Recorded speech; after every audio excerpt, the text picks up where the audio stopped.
አቤቱ ስጋና ነፍስህን አንድ ቁራጌ የምትገዛበት በማደሪያ ሌላ ብርሃንን ከፀሐይ ለመመላለስ የምትሻል ስሉስ ቅዱስ አብ ወልድ መንፈስ ቅዱስ ሆይ አርያና አምሳልም የፈጠርክ እኔን ልጅህን በትዕግስትህ ማረኝ። ይቅርታህ ርኅራኄህ ለማድረግምና በይቅርታ ቅንነትም አቤቱ ፍቅርህ ስጋን ይዘንማሉና አቤቱ በደለኛውንም እኔ ለማንጻት ምርኩዛን እኔ በመቀበልም ኃጢአቴን በሽታ እኔ ለማዳንም ከበደልም ህመምህን ለማዳን ከመውደቅም እኔ ለማንሳትም ኃጢአቴን ከመሰጠት እኔን ለመታደግም ከጥፋትም እኔ ለማዳን እኔ የጠፋሁትን በግንብ ለመፈለግም ኃጢአቴን ማሰሪያ እኔ ለመፍታትም ከሰይጣን ወጥመድም ለማዳን በፊትህም ርኅራኄ ቅንነትህ ይመላለሳል።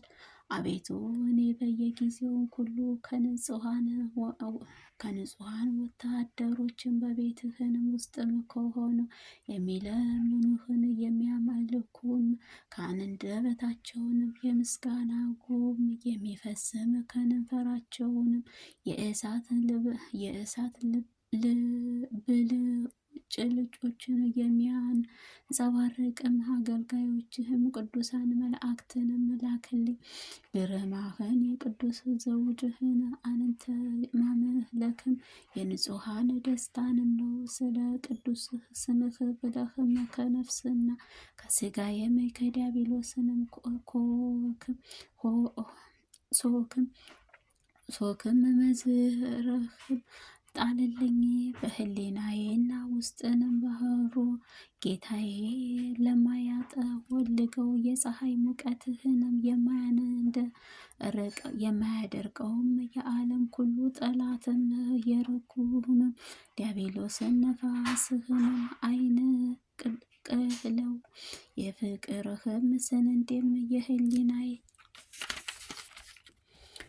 ውስጥንም ዝራ። ሰውንም የምትወድ ሆይ ከንጹሐን የተሸመነ ልብህንም አልባሰኝ። የቅዱሳን ጥቅልንም አስታውቀኝ። የሕይወትንም መድኃኒት ዘውድህንም አቀናጀኝ። በፊትህም ምሕረትህ የተጠላ እንቁ ይቅርታህ ሽልመኝ። ዘመኑንም አሜን። አንደበትህ እሳት የሆነው ሰውነትህም ፍጹም ይቅር ባይም አዛኝ አብ ሆይ በርኅራኄህም እኔ ልጅህን ባሪያህን ትጠብቀኝ ዘንድ በአንድያ ልጅህን በአማኑኤል ቅዱስ ሥጋን ክብር ደምህን የክርስትናኤል ልዩ ጉድለትም አስወግድ።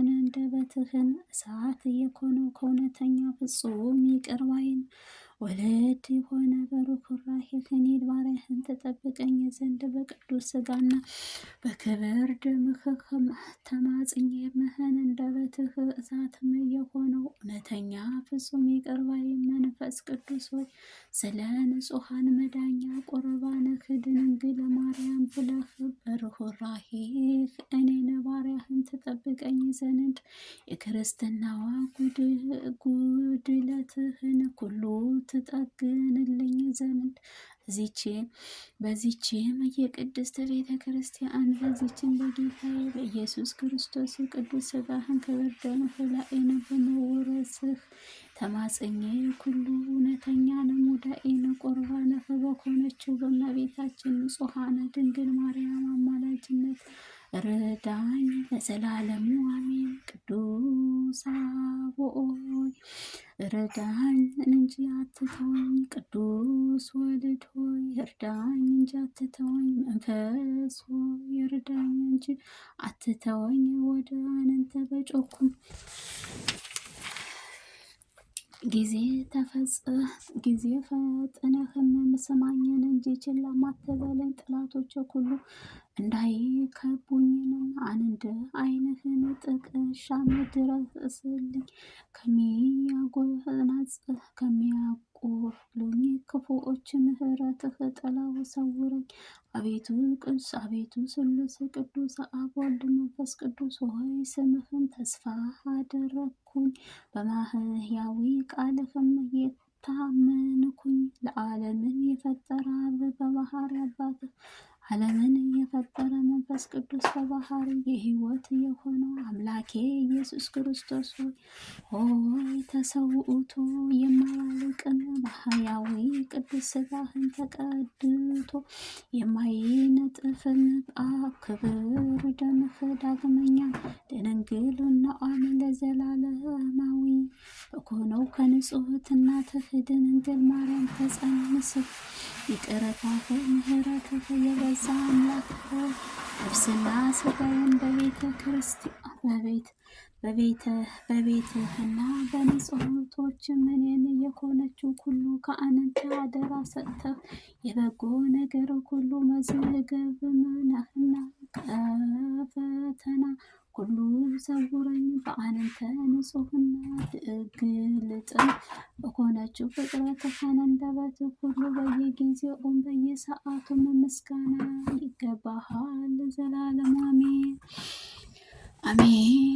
ተአምር ይቅርታቸው ፍርፍራቂያቸው ለዘላለሙ እኔ ባሪያህን ሁሉን ከአጋዕዝ ዓለም አብ ከወልድ ከመንፈስ ቅዱስ ያደረጉትን ተአምር ይህ ነው። እግዚአብሔር የሚፈራ ቸር ጸሐፊ እየኮነው ስሙ አብርሃም ጻድቅ የኮነው ስሙ አብርሃም የተባለ ምድያምም የሚያበላ አገር ይኖር ነበረ። የሚስቱ ስም ሳራ ይባላል።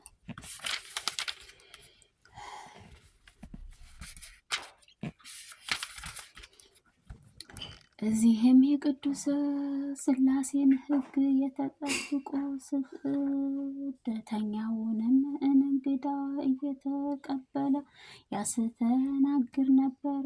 እንግዳ ሳይዙ የሰናፍጭም ቅንጣት እንኳን ያህል ምግብ ምንም አይቀምስም ነበር። የበጎ ነገር በጠላትም የሆነው ሰይጣንም ይህንን በተመለከተ ጊዜ በጭፍሮቹ አንዱ እንዲህ ሲል ላከው።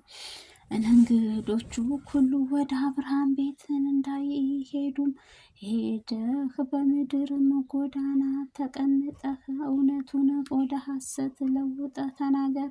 እነሆ ምድርን በመሬት ላይም እስኪፈስ ደምህ በመሬት ላይም እስኪፈስ ድረስም ራስህን በድንጋይ ፈጥፍጠው አለው። ሰይጣኑም ይህንን ትእዛዝ ተቀበለ። በኋላም ወደ ምድርም ወርዶ ደሙን በምድር ላይ እስኪፈስም ድረስ ራሱን በድንጋይም ገምጦ በጎዳና ዳርም ተቀመጠ። በጎዳና የሚያልፈውን መንገደኛ ሰዎች ወደ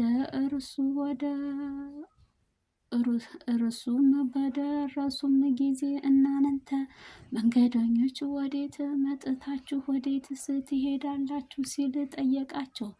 መንገደኞቹም እኛ ወደ ደገኛ ወደ አብርሃም ቤት እንሄዳለን አሉት። በእውኑ አብርሃም ደግነቱ ክፉውን እንደተለወጠም ክፉ ሰውን እንደሆነም አልሰማችሁም? እነሆን እንግዲህ እንግዳ ከመጥላቱም የተነሳ ደሜን ከመሬት ላይ እንደ ውሃም እስኪፈስ ድረስ በፈነተከኝም ራሴን በጥባቸው የተመልከቱ። ይልቁንስ እኔ የደረሰብኝ እንዳይደርስባችሁ አትሂዱ አላቸው።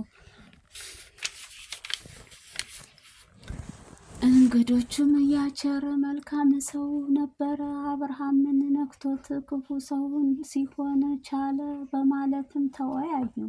ይህንንም የተባበሉ ወደ የሀገራቸው ተመለሱ። በዚህችም ዕለት አብርሃም ከቤቱ ወጥቶ በጎዳና እንግዳም ፈለገ አጣ። እዚያም ወደ ቤቱ ተመልሶ ገባና ምንም ሳይቀምስ ተኛ። በማግስቱም እንግዳም ሰዎች ወደ አብርሃም ቤት ሲሄዱ ያ ተንኮለኛ ሰይጣን አገኛቸው። እንደ ቀድሞውም እናንተ ሰዎች ወዴት ትሄዳላችሁ ሲጠየቃቸው እነርሱም ወደ አብርሃም ቤት አሉት። ሰይጣንም መልሶ ወንድሞቼ ሆይ አብርሃም ራሴን ፈንትኩ ኦኝም እነሆ የሚፈሰው ደሜም አትመለከቱትም አላቸው። እነሆ አሁንም እንዴት እንደኔም እንዳትኮኑም በሰላም ወደ ሀገራችሁ ተመለሱ አለ። በዚህም ጊዜም እነዚህን እንግዶች እርሱ በርሳቸውም አብርሃም የሚገድለስ ወደ ሀገራችን ብንመለስ ይሻላል ብለውም ተባባሉ። ዳግመኛም እንደ ልማዱም አብርሃም ወደ ጎዳና ወጥቶ ፀሐይ እስኪጠልቅ ድረስ ሲጠብቅም ውሎ ምንም እንግዳ ሳያገኝ ቀረ። ከዚያም ወደ ቤቱ ተመልሶ ምንም ሳይቀምስ ተኝቶ አደረ። ሶስተኛው ቀን አጋዕዛለም ሥላሴ የአብርሃም የልቡን ጽናትም የሰይጣን ተንኮልን ተመልክተው ወደ አብርሃም ድንኳን ሄዱ።